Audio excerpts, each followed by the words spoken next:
এই অভ্যুত্থানের শুরু থেকে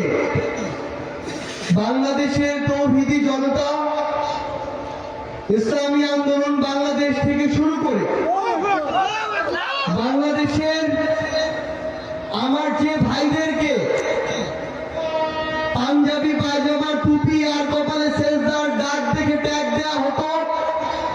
সে ভাইরা আমরা একসাথে হাতে হাত রেখে কাঁধে কাঁধ রেখে রাজপথে লড়াই করেছি। আমাদের মনে আছে 5ই আগস্টের আগে কে কিভাবে গলা উঁচু করে সাহস দিয়ে আমাদের পাশে দাঁড়িয়েছিল।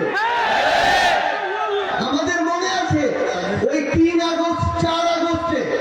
কিভাবে আমাদের পীর সাহেব হুজুর বলেছিল 5 তারিখে সকাল 10টায় গণভবন অভিমুখে আমরা একসাথে যাত্রা করব।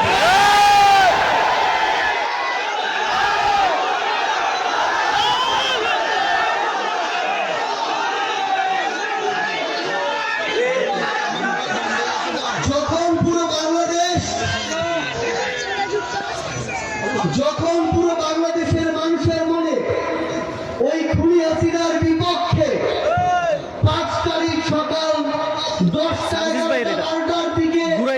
ওই গণভবন অভিমুখে যাত্রার জন্য যে একটি অবিরাম পথ চলা শুরু হয়, তখনই খুনি হাসিনার